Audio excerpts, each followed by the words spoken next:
இப்ப ஆனா அதிமுக திமுகவோட நிலைப்பாடு என்ன, அவங்க அடுத்த கட்டமா என்ன பண்ண போறாங்க, அவங்க கட்சியை எப்படி மீட்டு கொண்டு வர போறாங்க அப்படின்ற ஒரு கேள்வி இருக்கு. இதை கேட்டா ஸ்டாலினும் எடப்பாடி பழனிசாமி பயங்கர சந்தோஷப்படுவாங்க. இன்னமும் அந்த கட்சி அப்படியே இருக்குன்னு நினைக்கிற பாருமா, அவங்களுக்கே அந்த நம்பிக்கை இல்லை.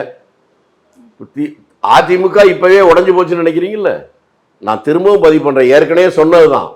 திமுக ஒன்னா இருக்கிற மாதிரி உங்களுக்கு தோணுது, அது பலமா இல்லை.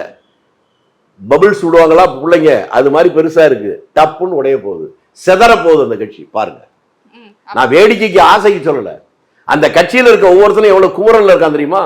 உதாரணத்துக்கு நான் எங்க ஊர்ல சொல்றேம்மா, எங்க ஊர்ல அந்த திருச்சி மாவட்டத்தில் இருந்த இதுல 5 எம்எல்ஏக்கள், லால்குடி 4 தடவை எம்எல்ஏ இருந்தாள், ஸ்ரீரங்கம், முசிறி, துறையூர், இதெல்லாம் ஏற்கனவே சிட்டிங் எம்எல்ஏக்கள். அதுல அந்த முசிறி தொகுதியில் எம்எல்ஏ இருந்தாலும் மாவட்ட செயலாளர் வேற திமுகவுக்கு. அவங்களெல்லாம் தூக்கிட்டு வேற ஆளை போட்டீங்க. எதுக்கு? உங்க இளவலுக்கு இணக்கமாக போற ஆளை தேடி போட்டீங்க. அவங்களுக்கெல்லாம் இவ்வளவு கஷ்டப்பட்டு இந்த கட்சிக்காக உடைச்சவன் மாவட்ட செயலாளர் இருந்து அடி இவ்வளவு போராட்டத்தை சந்திச்சிருப்பான். 4 தடவை எம்எல்ஏ ஒரே தொகுதியில் வந்தானா அவனுக்கு எந்த அளவுக்கு மக்கள்கிட்ட மரியாதை இருக்கும்? அவங்களாம் உங்களுக்கு பாசமடை பொடிவானா? இது மாதிரி தமிழ்நாடு முழுக்க, நான் உதாரணத்துக்கு தான் சொன்னேன், அவன்லாம் சந்தர்ப்பம் வரும்போது வெடிப்பார்கள், அப்போது சிதறும் திமுக.